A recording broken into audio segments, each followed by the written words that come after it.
You are listening to This is Oklahoma, hosted by Mike Hearn, telling stories of Oklahomans and those that have made it their home. Before we get into today's episode, I want to tell you a little bit about our current sponsors, the Oklahoma Hall of Fame.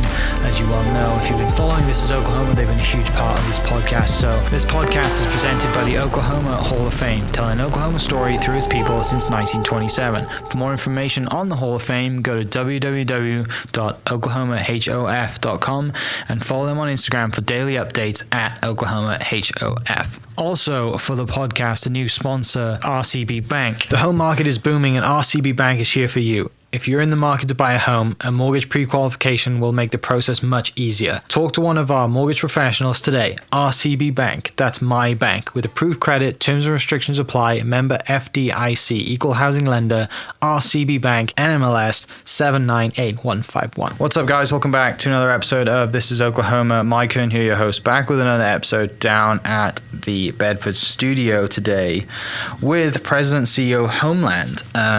When I first thought of Homeland, I was like, it's the TV show. That's so cool. You're going to be, part CIA, and you're going to do, all that kind of cliche. You thought it was the TSA. Stuff. And then, exactly. All that secret stuff. But no, Marc, thanks so much for joining me. When I first saw your name, me being from Wales, you have a very Welsh name. Sure, yeah. Actually, I think I've got Welsh roots. I think my dad's side of the family originated in Wales. Have you done the family tree thing yet and looked at all that yet? My mom's Scottish. I think, so my dad grew up in England, but the roots are Welsh. My mom's Scottish. So okay. I think, there's only so many people on the island. I think 3 or 4 generations back, everybody's got, some distant relation to a king or queen or something like that. So no, we've got that family tree without a doubt. Welsh people are known for the most part for being able to sing. I don't have that part of me, but... Do you or your family? Can you sing? Maybe my mom's got it, but she's Scottish. But no, I think that skipped my generation. Yeah, I think I'm known as tone deaf. Yeah, same. I don't even sing in the shower because it's embarrassing to whoever might be listening. Even my dogs cry at me singing in the shower. But yeah, thanks for coming down. Excited, obviously, to dive into your story and talk about Homeland. Such a huge part of Oklahoma for over 100 years, which not many businesses can say that. But before we dive into the Homeland stuff and everything that you guys do community-based, I know we have a store opening up soon, and by the time you guys are listening to this, the store will be coming open this week, September 1st. But before we do, what is kind of like your story? Like, where'd you grow up? I grew up in Canada. Okay. I grew up mainly in Western Canada, a little bit in the city, a little bit rural, small town. Mm-hmm. Both my parents were involved in kind of education one way or the other. My dad worked at a college and university, and my mom was a high school math teacher. Mm-hmm. And actually, both my brothers ended up becoming teachers or professors, and I'm the black sheep that ended in the grocery business, almost by accident. But I can't seem to escape it, and it's just so much fun. Who would want to? Right. So growing up in Canada, you play ice hockey? No, I'm in addition to not being a good singer, I have no skating ability. Last time I tried to ice skate, I think I got 4 stitches in my forehead and gave it up pretty quick. Yeah. So a big hockey fan, though. But a big hockey fan. Okay, yeah. And then, what else is Canada known for? Maple syrup? Maple syrup, beavers. I didn't realize the other day, I watched a documentary probably last year while I was stuck at home. And it was talking about like maple syrup and the fact that Canada has a maple syrup reserve. Sure, you don't want to run out of that. That blew me away. I was like, they really take this stuff seriously. The fact that there's a building somewhere and they have a reserve, and it was, I think, vandalized or people were stealing maple syrup out of the reserve and made the headlines. I think that down here we've got the Strategic Petroleum Reserve, very important. Yeah. In Canada, it's maple syrup. Brilliant. So how do you come from Canada then? What gets you into the States? Well, I like to say it was like a well-orchestrated career path, but my undergrad degree was political studies, and for lack of, the Secretary General position at the United Nations was unfortunately filled at the time. Sadly. When I graduated, so I ended up with a bunch of odd jobs and stumbled into one in a food packing plant that then became a food distributor business, and I started getting sucked in not only to the business world, but the food business in particular, which was, growing up, we were always my family was always trying different cuisines and all sorts of crazy experiments in the home kitchen going on. So it was a fun business for me, but with the political studies background, maybe not the most adept business mind. So I started taking night school classes. Long story short, ended up deciding to go back, get my master's, and ended up moving down to the States to do that. Okay. So growing up then, it was more like political based, and you thought, I'm going to go do... Oh, I had no idea. I mean, I really, it was... it wasn't like I'm going to go to university with a general business degree, but you still... I don't want to say there was a plan that then didn't follow kind of together. No, there just was no plan.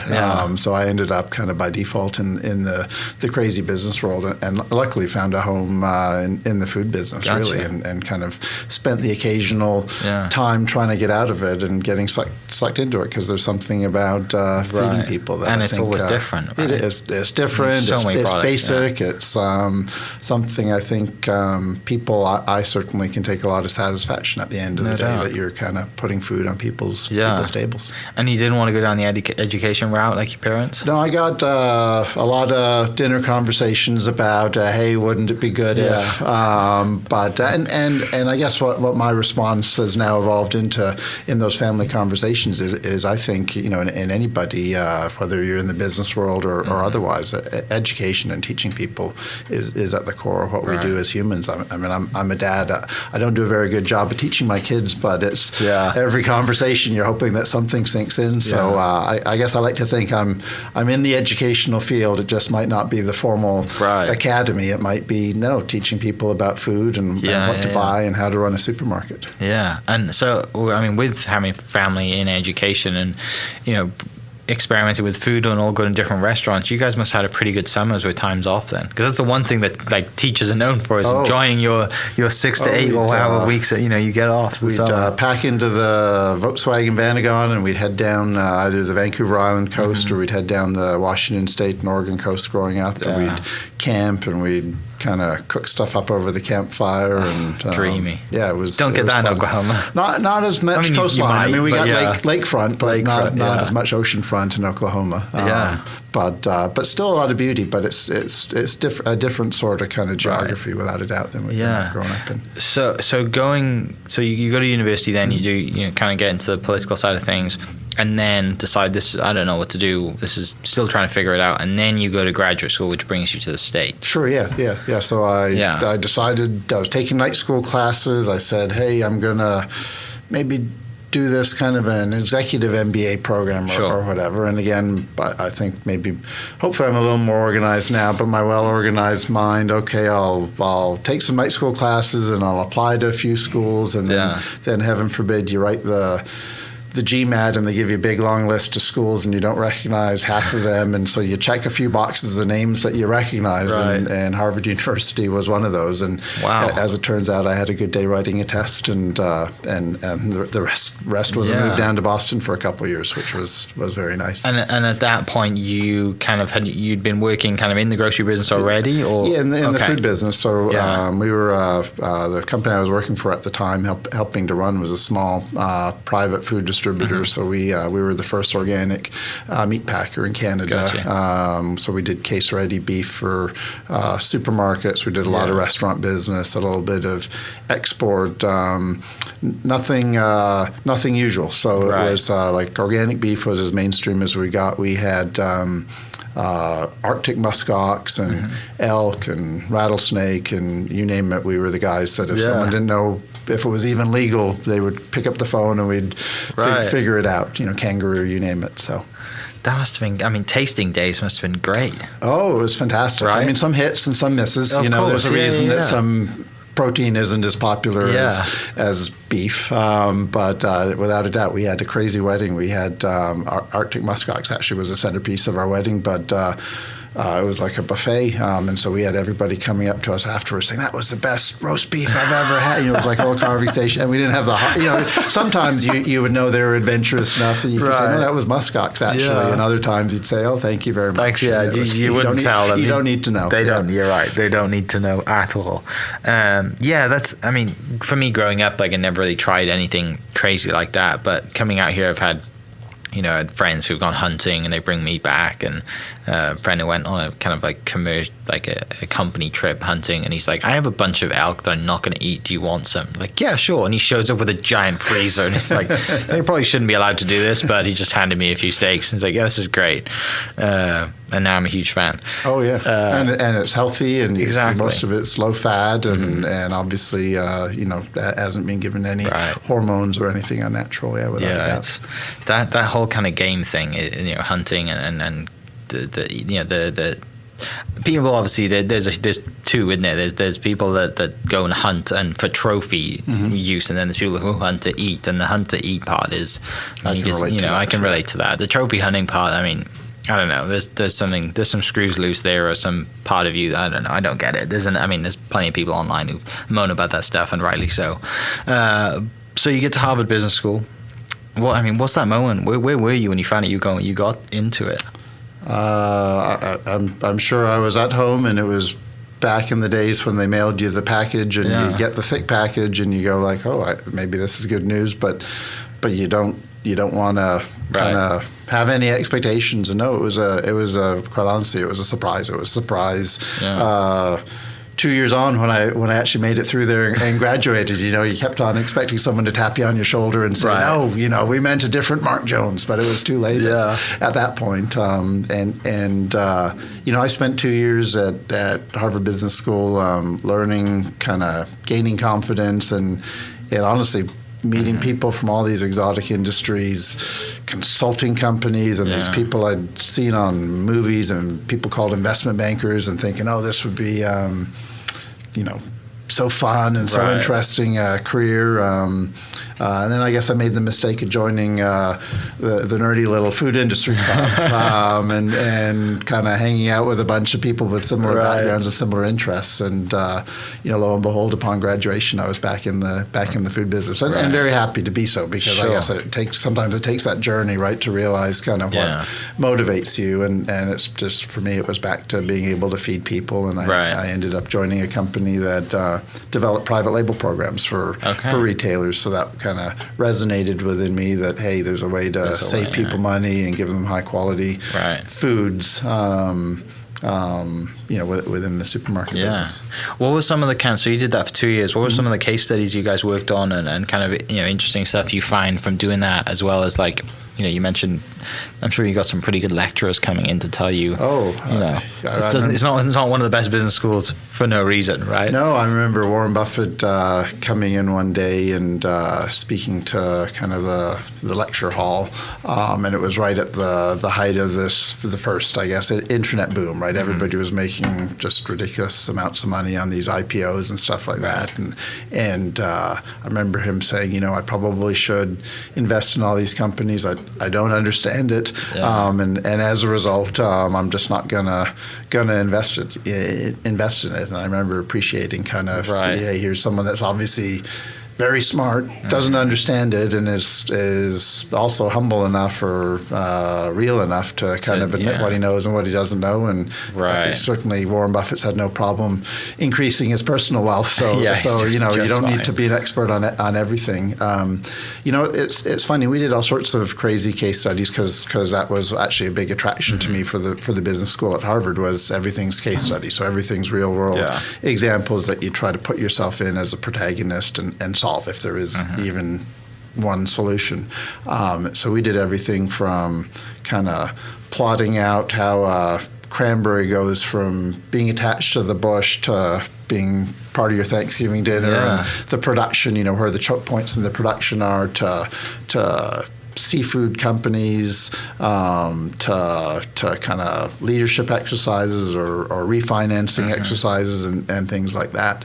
And it probably didn't sink in as much as it should, but a recurring theme of all the conversation, whether it was operations management or finance or accounting, was it's all about the people, right? Yeah. It's all about kind of, well, that's great that you're pretending to be the protagonist and you're saying you're going to wave your magic wand and everything's going to happen that way, but what are the 100 things that other people need to do in order for your dream or your new direction, your new strategy that you think is so smart to become reality? And it's like anything, right? Like I joke about trying to teach my 18 and 16-year-old boys, No, I'm sure they're 20-something, 30-something-year-old students. Only a certain amount sinks in. But now I look back and say, boy, how true is that, right? Like we all, no matter what our role is, we're all working with, almost everybody with other human beings. And isn't that one of the big challenges and joys of life, right? Is working with other people and realizing other people aren't exactly the same as you. And just because you sit behind a desk or think this is a solution, no, I had a boss once that taught me the phrase, leaders need followers, right? So that kind of, there's a people component to pretty much everything we do. And at some points you might wring your hands and say that's horrible and that's so frustrating. Why can't everybody just do this? But then you get a little older and you realize that that's kind of the fun, right? That's the satisfaction. So that was probably, in hindsight, one of my takeaways. But at the time, you just get so focused on, I want to learn, the choke points in cranberry manufacturing, like you would ever need. I've never used that because it can be related to any industry ever. Very transferable. Yeah, of course. That's brilliant. So 2 years then, you do all this, do these case studies, you're learning a bunch, and like you said, you kind of find, your kind of passion for people and serving through the food industry. Did you have a job lined up when you done it kind of before you graduated? Yeah, so I got this phone call from a company. I'm the Canadian down in Boston. I haven't heard of anything. Right. I'd say I grew up in Vancouver, but in Western Canada, but a lot of rural and just a lot of odd exposure to kind of some of these companies. I got a phone call out of the blue, and someone had gotten my, how the world works. Somebody had passed something on and mentioned something, and some professor sat on some board, and a company I never heard of said, hey, come on down and visit with us. And we're in this place called Connecticut, which, Sure. I think I roughly know where that is. Figured out how to get down there, meet with them, and that was the private label company that got me into kind of developing private labels for various supermarkets.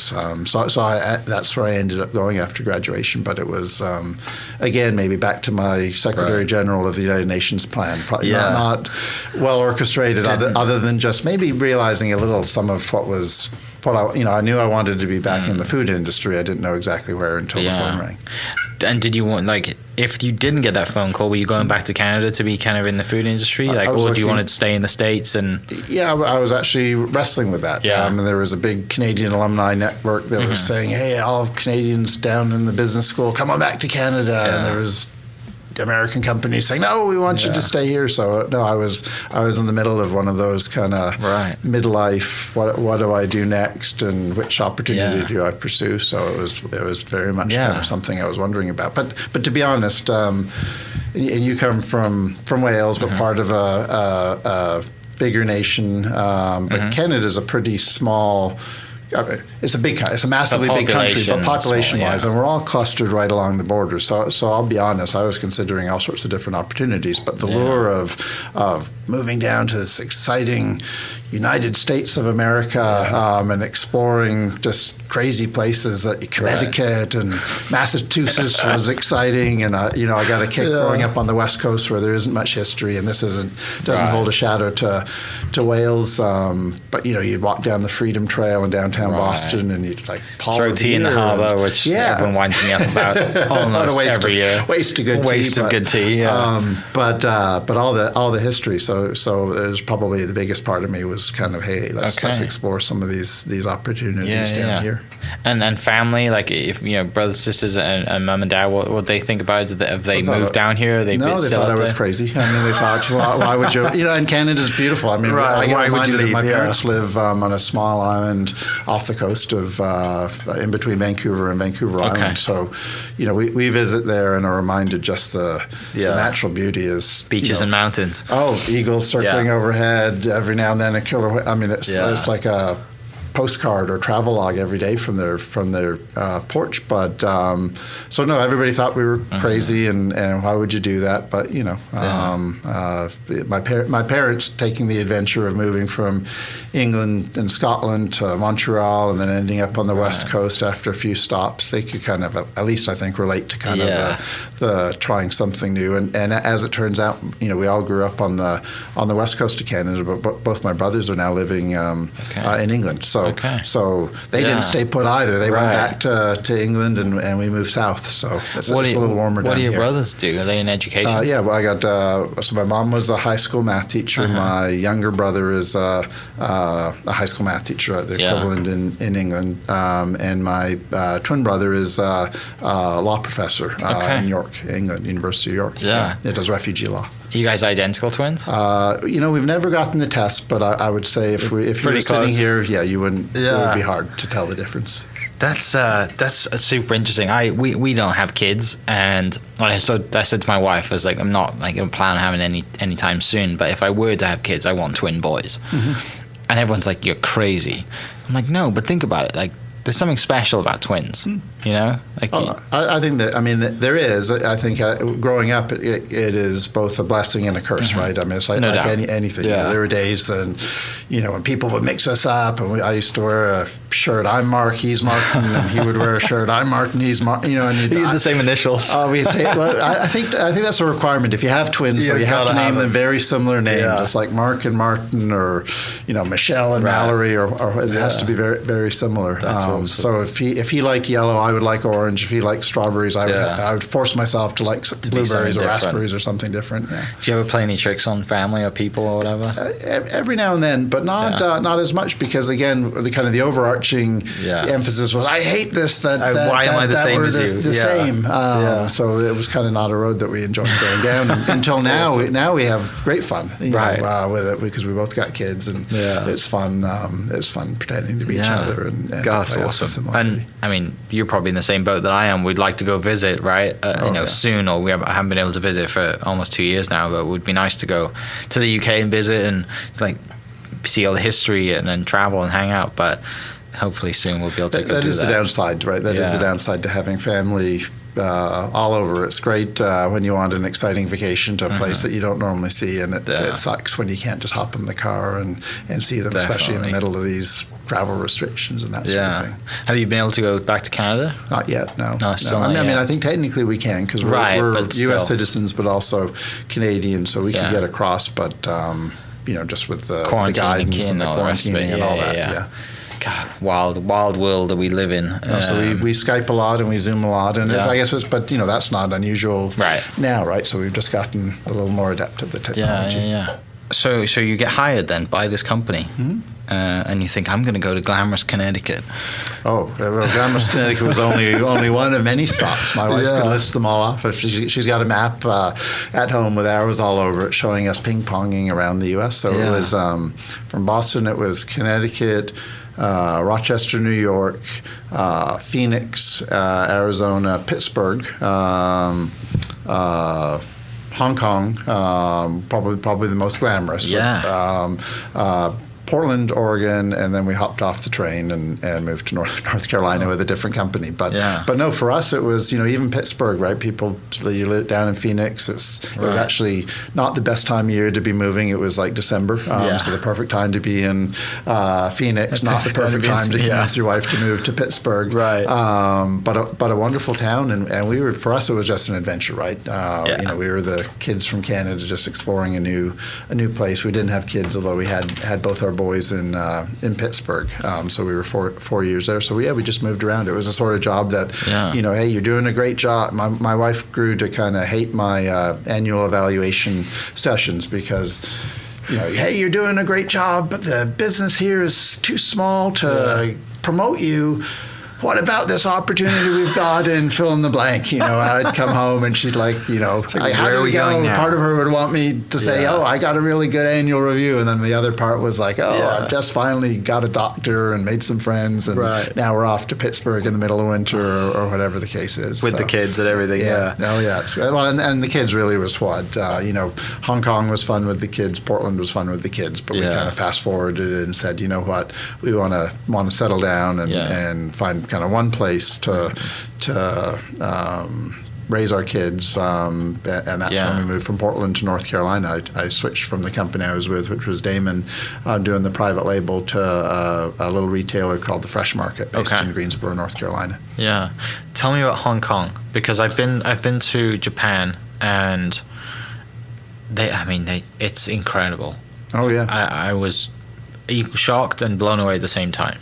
just how efficient they are, and just everything is totally different, and there's a reason why China and that area, Asia, is just a powerhouse now in the world. Oh, it was fun. I mean, we don't regret for a second moving there and living there. We were only there maybe a year and a half, but we also don't regret like moving from there. So the funny thing about Hong Kong was after I graduated from Harvard, we took we got these Circle Asia tickets. We traveled around to a bunch of countries on kind of a cheap airfare that kept on you having to go back to Hong Kong. And I remember standing in the middle of Central in Hong Kong saying to Irene, as we were ducking in and out of air conditioning, because it was ridiculous. Just Oklahoma is hot, but Hong Kong is like just humid and hot and smelly, and there's people everywhere, jostling you because they just need to get through you to where they want to get to, and saying, "Oh, wouldn't it be neat if we one day lived here?" And then, sure enough, whatever it was, 15 years later,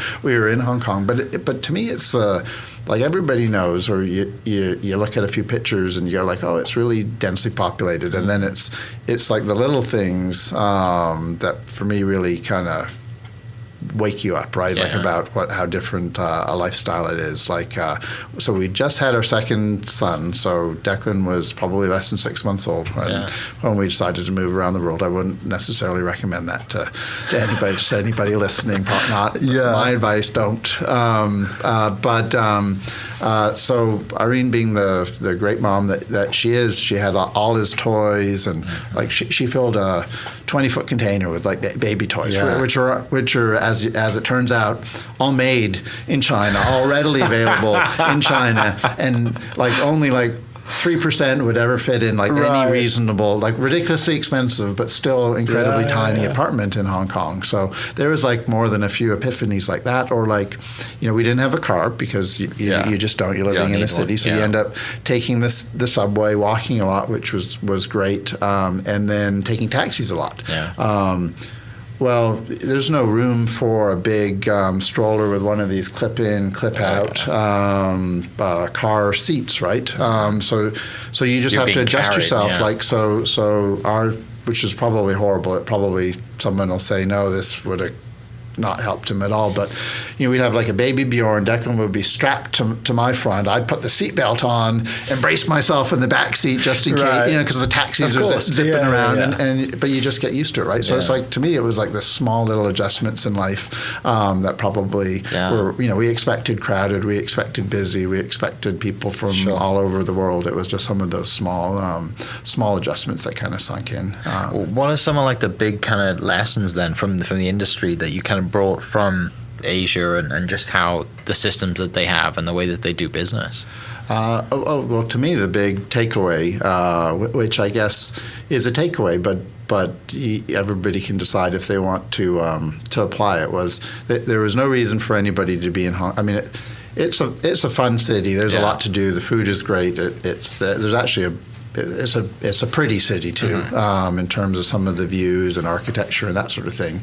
But there's really only one reason that anybody lives there, and that's to make money. And the one thing I appreciated most about Hong Kong was it was just straightforward and in your face, and you'd get moved from Australia or from the UK or from Germany or from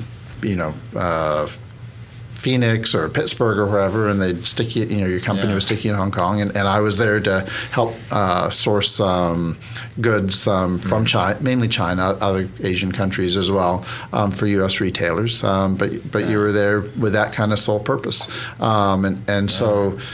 It's great, but again, that's one of the reasons that we don't regret not still living in Hong Kong. Is if that's your life's motivation, then stay there, and there's probably lots of opportunities to make lots of money. But for me, there were other things that were important. Family and coming home. Family and doing things beyond just kind of earning a profit for a company. That kind of drove me that it was a useful contrast, right? So again, nothing against it. What I did appreciate was just the honesty. There was none of this camouflaging, like, oh no, we're all here to do good for the world or this. No, it's like how much do you make? How much do I make? How can we make money? It was like a very kind of a rat race, isn't it? Like a intense rat race with some of the best rats from Right. around the world. It's a no, they melting weren't just pot of- sending kind of schmoes. Right. You know, it was like the best and the brightest, and somehow I found myself sent over there by accident. But it was a bunch of really smart people trying to look for opportunities. You must have a really understanding wife when you come home and say, honey, I think we're going to Hong Kong, and by the way, you're about to give birth. Yeah, exactly. Well, I think originally we were going to move to Hong Kong, I think 2 months before. So she has limits. My wife is very understanding, but also still has limits. And no, she's been great, but she does keep score. So that, like I say, there is that map, and every now and then it works its way into conversation. Some of the sacrifices that she's made for our family. Yes, it's like, this is my turn now. This is what I want. Exactly. You know? Like, totally. Do what you want. It's all you. Exactly. So how do you kind of, you're bouncing all over the world for different companies, and how do you then get to Homeland? Does an opportunity come up? Like, how does that work? So I had been with this company in North Carolina for a number of years. We grew the Fresh Market, which is a small kind of upscale retailer, from a small number of stores in the southeast to really coast to coast. And I'd left them, and I was thinking about what my next opportunity was, and I got a phone call, quite honestly, and we were looking at stuff on the West Coast, on the East Coast, and honestly, not Oklahoma, and being Canadian, and where is Oklahoma? Kind of. I had to be honest, like a vague idea of Oklahoma being the center part, maybe near Texas-ish. But I got a phone call, and the recruiter who was looking to fill the CEO position at Homeland said, this is a really interesting company. It's really nice people, and I trusted him. And I guess, again, it's like one of those things, right? Like literally, it was a phone call that changed my life. And he knows it now, but at the time, he probably Bill, the recruiter, didn't know that his persuasiveness on that phone call changed the trajectory of my life. And he didn't need to persuade me everything about the job. They still needed to meet me and all that, but it was enough to start a bunch of conversations. And I'll tell you what ultimately got us to Oklahoma was I came out to visit. Okay, this is interesting enough. What year was that? That was 2016. Okay. And Oklahoma City was more interesting, quite honestly, than I thought it would be. But it wasn't even Oklahoma City. It was, so we're a retailer. HAC Homeland is a retailer. I said, I'm not going to just hang out in the store closest to the airport. I want to spend a couple days and drive out into the countryside. And I thought, well, and see what this company's about. I thought, I'm smart, though. I've done this before. I'm going to be incognito. I'm going to wear jeans, and I'm going to take my rental car, and I'll drive out to Woodward or Weatherford, and I'll just kind of walk in. I'll be like an anonymous shopper, right? And so this is what won me over. There's no such thing as an anonymous shopper in any of our small town stores, even a lot of our big city stores. Our employee owners know everybody, and they definitely know a guy in a rental car that is incognito as he was trying to be, still was lingering an awful lot of time, in each of the departments. Spoke kind of funny. But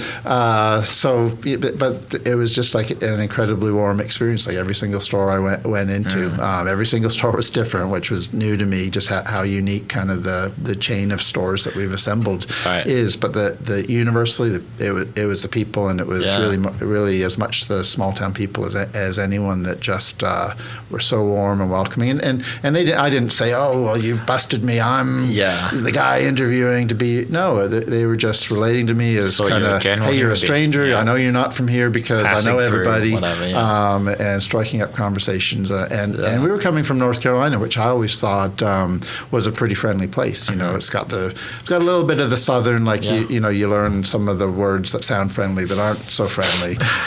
But Oklahoma was like the real deal. Like was just the genuine friendliness. And then I got to the point that then the deal breaker was bringing bringing Irene and my boys out. Because the boys are like, what, just about to start high school at that point? At that point, they were both middle school, but just getting ready, kind of on that cusp. And we thought we had timed it perfectly for a move, worst time to move. You're right. You're right. So again, life advice to anyone listening: not the best time. Yeah. But they're as flexible and as forgiving as Irene, my wife, is. So it ended up working out. But we brought them out, and I think we went to a Thunder game, and went down to River Sports, and they were. It's been a good move for us because we were living in a small town in North Carolina, and Oklahoma City has aspects of a small town, right? Like it's like a big city in that we've got the Thunder and we've got River Sport and we've got all these wonderful amenities, but you can still walk downtown and bump into somebody that you know, right? And feels like there's, I'd say 6 degrees of separation between everybody, but it might be like 2 or 3. It might be like smaller than that. So Oklahoma City has been a great great move for us, and I think what won them over was also just how friendly everybody was. I think in one of the schools that we visited, as we were trying to figure out where the boys were going to go to school, we had somebody who'd known us 5 minutes say, I know moving's really difficult and it's really, you guys are staying in a hotel, it's really expensive. I got a basement suite in my house. If you guys want to stay there, you can. We had people I work with, as well as almost strangers that we had only just met, offered to help us move with their pickup trucks. I mean, they saw the same thing that I saw. It was amazing. I had the same experience. At first I thought that was very weird and odd, and I was first, because coming back from the UK, my initial instinct was like, what do you want from me, right? Like what you don't just offer stuff like that. Well, then the longer I've been here, it's just I start doing that now. Like it was just who the state and the people of the state. That's just who they are.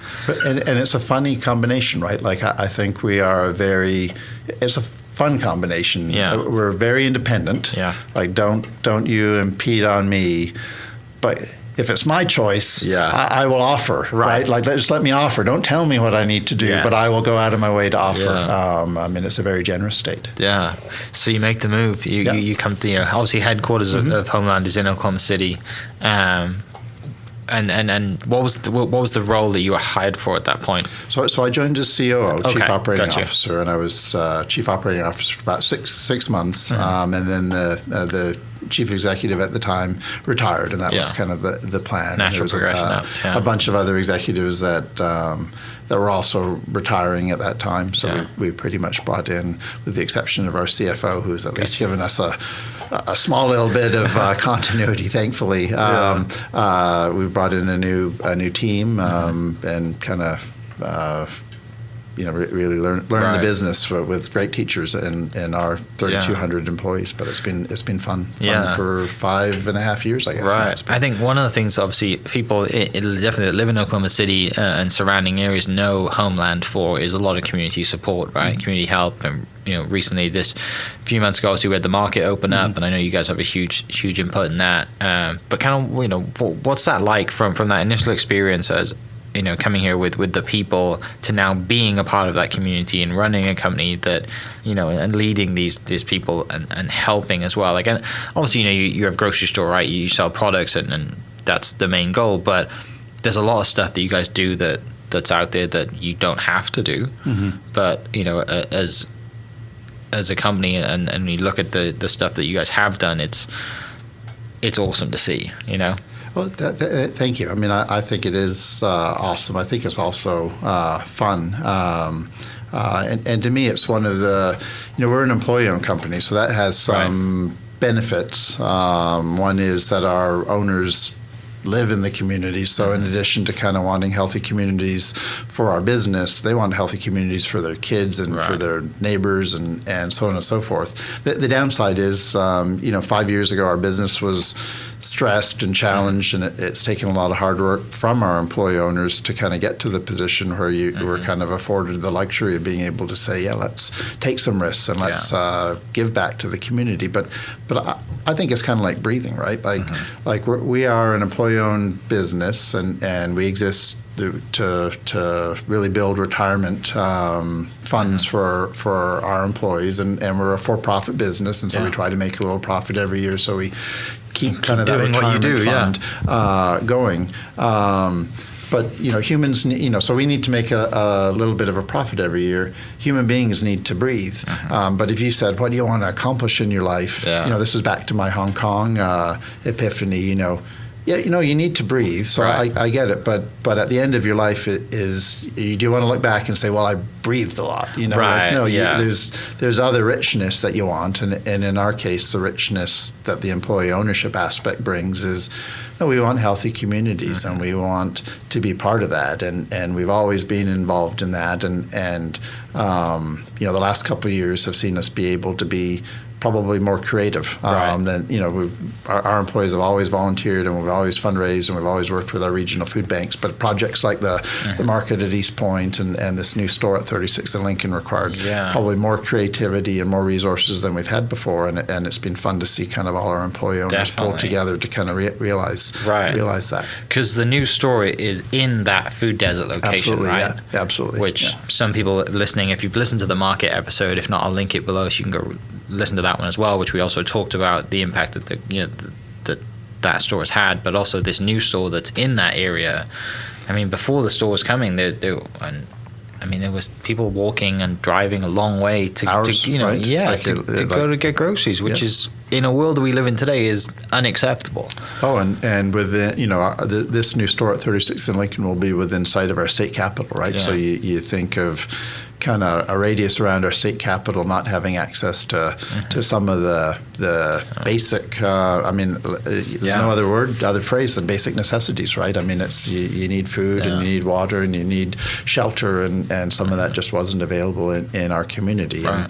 And it's been fulfilling for us as a business to be involved, because our headquarters is like literally kitty corner to this new store. So it's almost like one of those scenarios that, like, for 30 years people have been, us included, been searching for a solution, and I mean, the phrase "under your nose" all the time, right? Like it couldn't be any more true. And yet there it was, and just a confluence of. I go back to creativity, right? I mean, just creativity and cooperation. I think are key themes in the market at East Point. Like, no, I know it's not been done before, but what could be done? I know it's. For 30-something years, the store hasn't certainly been proposed, but hasn't been realized in Northeast Oklahoma City. Well, what would it take? And then maybe back to some of the themes of friendliness and willingness to help in Oklahoma. That store, the store that we will open on September 1st, is a direct result of just this huge long list, too long to name, but of community and political representatives and city officials and private funders and not-for-profits all coming together. And we were a part, happy to be a part, but just one part of it all coming so many together. People. Yeah.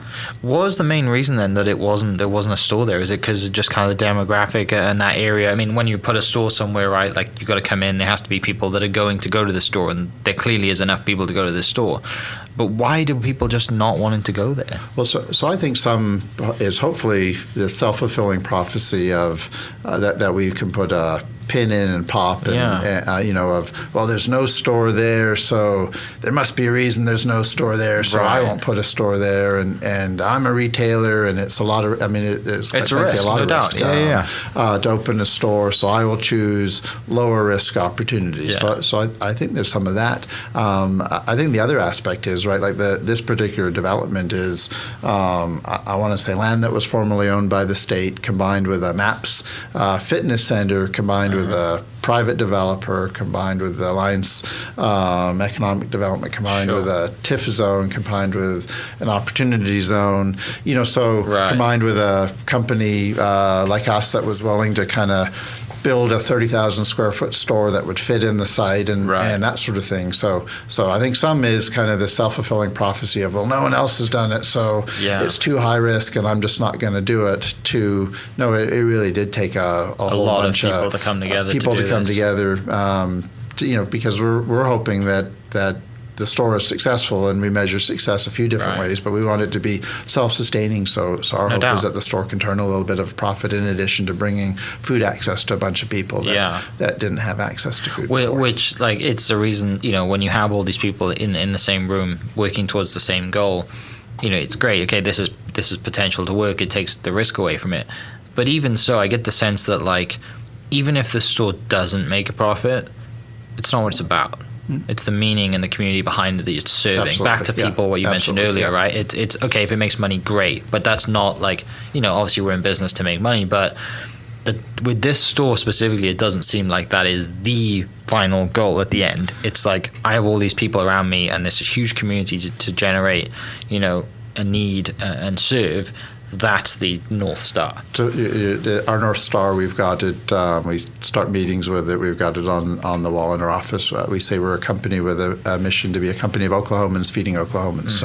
So that's what we measure our success with. Yeah. And yes, we want to be self-sustaining, and we need to turn a profit in order to stay around for all our employees to retire with a little bit of a nest egg. But no, thankfully there's more stores that'll cover that too. Our goal is to feed our fellow Oklahomans and to I think that's noble and admirable. Yeah, no doubt. Well, Marc, thanks for coming down to share some stories. Thanks for. It's nice to have another, I guess, transplant Oklahoman on the podcast with me. I tell people I'm not Oklahoman by birth. I'm Oklahoman by choice. Yes, definitely. That's one of my favorite quotes for sure. Because this place is. I fall in love with it, as have you, and family is obviously here and growing up here and.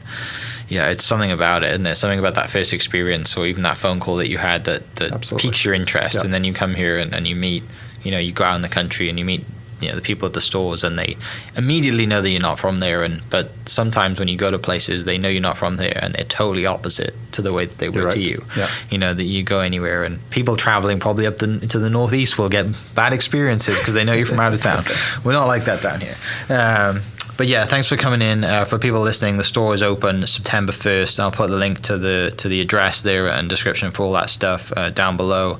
And yeah, we will catch you next episode. Cheers. This podcast is presented by the Oklahoma Hall of Fame, telling Oklahoma's story through its people since 1927. For more information on the Hall of Fame, go to www.oklahomahof.com and follow them on Instagram for daily updates at oklahomahof. Also, huge shout out to RCB Bank for jumping on board to be a sponsor. The home market is booming and RCB Bank is here for you. If you're in the market to buy a home, a mortgage pre-qualification will make the process much easier. Talk to one of our mortgage professionals today. RCB Bank, that's my bank. With approved credit, terms and restrictions apply. Member FDIC, equal housing lender. RCB Bank, NMLS 798151. Thank you for listening. We are inspired by those around us and hope that you are too. Make sure you subscribe to this podcast on your favorite podcast platform and leave us a review so we can keep telling your stories. For more great Oklahoma content, follow This Is Oklahoma on Facebook and Instagram.